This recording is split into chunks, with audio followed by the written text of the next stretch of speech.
What's good, ladies and gents? Welcome to the MKO Pugilism Boxing channel, where we talk all things boxing. Remember to like, subscribe, always hit the bell notification, put it on all so you get notified the very second that we drop new content on this channel. So, without further ado, let's get into it. Let's get into this one. And recently, I'm sure all you boxing fans will know, there's been big news concerning Deontay Wilder, Anthony Joshua, and Tyson Fury. Now, the undisputed fight has been, talked about for the large part of this year. We're only in May, and there's been all this talk about undisputed fight. There's been a lot of back and forth between Bob Arum, Frank Warren, Eddie Hearn, and Hearn's been working pretty hard. And recently, there's been news that, it's on. Fury versus Joshua. It's going to be the 14th of August. That date is still out there as the date for Undisputed. And pretty much, boxing fans, we've been happy. I was ecstatic, very happy to hear that news. But recently now, I think it's just yesterday I heard of this news, but Deontay Wilder has thrown a massive spanner in the works. And it comes in the form of this mediation arbitration thing that he had. Now, this stems from the fight that took place last February, I believe it was, either Jan or Feb, where you had the rematch between Fury and Deontay Wilder. Fury wins by KO, ending proceedings, I think around 9 or something like that. So Fury wins by KO, but Deontay Wilder had this rematch clause in a contract. I believe it was like a two-way rematch clause where, let's say Fury was to lose, he could pull this rematch clause, and Deontay Wilder would have to face him the third time, and it was vice versa for Wilder. So once that rematch happened, Fury wins by knockout.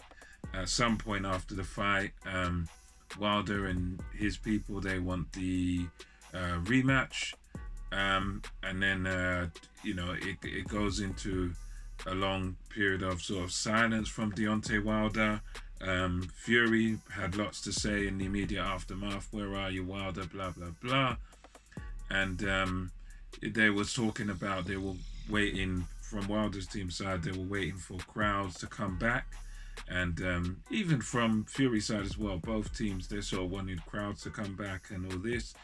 And it got to a point where it was sort of over a year after this fight had happened, and it got to a point where it looked like it wasn't going to happen.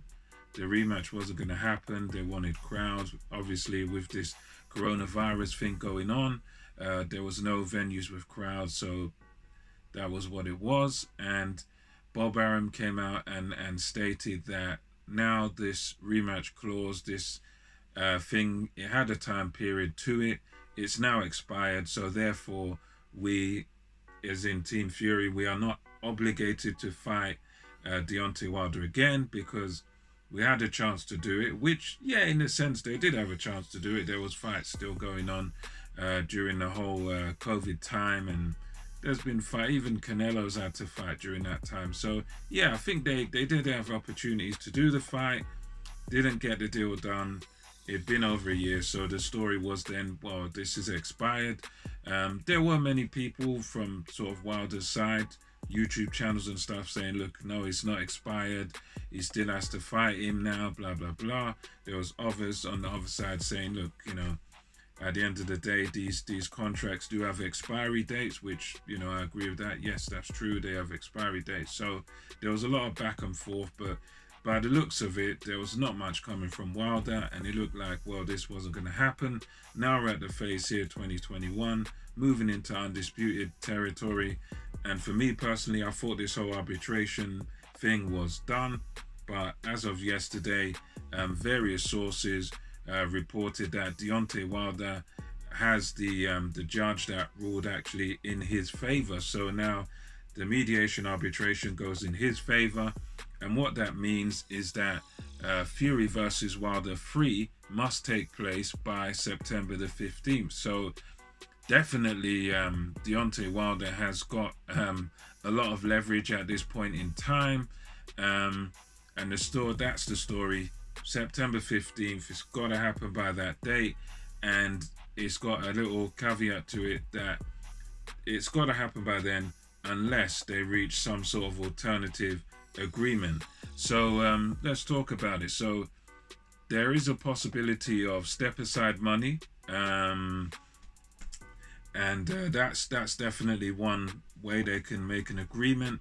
They could make a step aside deal, and I believe that's definitely a possibility because Fury, he stands to make upwards of $70 million, pounds or dollars or whatever, in the AJ fight in Saudi. They've got a site fee of near enough $160 million dollars or whatever it is for fighting in Saudi. So we know that Tyson Fury, he stands to make around the 70 million plus mark. So I think definitely a step aside deal is a possibility.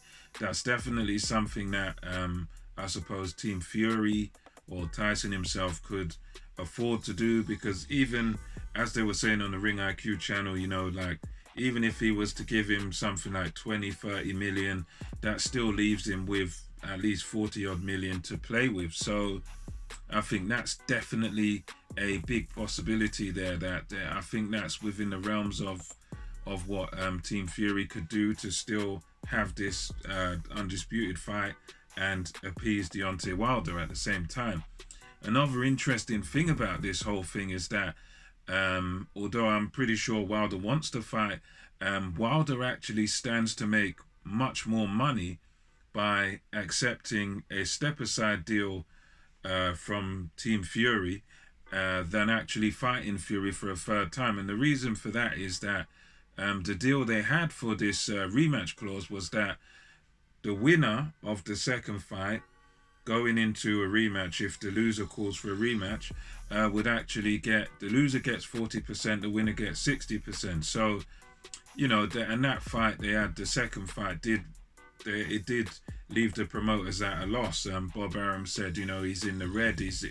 That fight, you know, basically put them in debt. They spent a lot of money promoting it, Super Bowl advertisements all over the world, and it did well. I think it done 800,000 pay-per-view buys, but ultimately what they made from that fight meant that they were in debt because they didn't even break even with it. Not enough people bought that one. So now going into a third fight, that's going to be a very hard sell because Fury, you know, he wiped the floor with Deontay Wilder. I don't think Deontay Wilder won a second of a round in that fight. He just bashed him to pieces, bashed him up. So in terms of this whole thing here, the mediation arbitration, Deontay Wilder most definitely, at least in my opinion, stands to make far more money by accepting, I don't know, 20 million, 30 million, 15 million, whatever it is, to step aside than he would in actually facing Fury. I think if he actually faces Fury, I don't know how much they're going to make because it's a very hard sell. So he might even make, he'll probably actually make less money than he did fighting Fury the second time, because at the end of the day, it's all about business, it's all about money, and the last fight didn't do as well as they wanted, so he's probably going to end up with less money. But if he takes a step-aside deal, if he takes that sort of money, then he's going to be in a much better financial position. And, you know, I believe that 100% that Wilder definitely wants Fury. He's that sort of guy. He's a fighting man. You know, my opinions have changed on and off with that because of his silence for so long. I sort of lean towards him not wanting anything to do with this anymore, or his pride being so hurt that he might not come back, which, you know, remains to be seen. But I believe he wants it. But as I said, it's going to be far more lucrative for him and his team and his advisors, Heyman and all these guys. You know, what I would say is make an agreement to, okay, I'll step aside for this fight, but I'll take on the winner. And I think if he does that, I think that's probably financially for a Deontay Wilder, that's probably the best option. If he says, okay, you want to have your undisputed fight, have your undisputed fight, but I must face the winner must fight me. I think that's where he stands to make a whole lot more money than just taking on Fury. Because if he just takes on Fury, it's just another beating, another loss on the record, and then he's in the Who Needs Him club, and then he'll be fighting lower level guys. But if he waits and he fights the winner, let's say Anthony Joshua wins the fight, massive money fight. Joshua Wilder, massive big money fight, and he stands to make, far more money by doing that, because as we know, as any honest person knows, a Joshua Fury fight is like 10 times bigger than a Wilder Fury fight. The first and second one, okay, there was a bit of intrigue there, but in terms of what Tyson Fury done to Deontay Wilder in the second fight, how many people are really going to be looking to stump up the cash and really pay out to watch a third installment of what, after you just saw one guy get knocked out and it wasn't a competitive fight? How many people are really going to stump up the cash to watch that? Versus a Fury versus Joshua fight where, both guys are in form, both guys are coming off of knockout wins. There's intrigue to that fight. We haven't seen it before. We've always wondered what happens. You pit Fury against Joshua. What happens? We don't know. They're both from the same country. They're both from the UK, and this will be an unprecedented thing. So it's a much bigger fight, Fury versus Joshua, than Fury versus Wilder, because we've seen that before, and we basically know what's going to happen. And it would even be another thing, I think, for Wilder that would make sense is that, make a thing for the winner where you face the winner, and he could even fight someone in the interim and make a bit more money, fight someone in the interim, shed your ring rust, because he hasn't boxed in ages, he hasn't boxed in over a year. So obviously it would make much more sense, box someone in the interim, make a few million quid or whatever you want to make, sign the thing, fight, get paid for basically doing bugger all, fight the winner of Fury and Joshua, and your earning potential increases massively. What he stands to make against the winner of AJ Fury versus just going straight into Fury is just like night and day. Because we know Fury Joshua, much bigger fight, is going to make a lot more money, and he'll make a lot more money by taking that money now, waiting, fight the winner, make a lot more money than just going straight into it. Another possibility could be for Tyson Fury, maybe if he just drops the WBC belt, if he vacates the WBC and says, okay, I vacate that belt and just go straight into the AJ fight. I don't know whether that will work, but I think that's also another thing that could be an option for this fight, But although the sad thing about that would be that it would mean it wouldn't be technically an undisputed fight, because you've lost one of the belts and it wouldn't be for all the belts, so therefore it wouldn't be undisputed. But that's another option Fury might think about. Just, okay, if they want to insist on this, I'll just vacate the belt. I'm not obligated to it.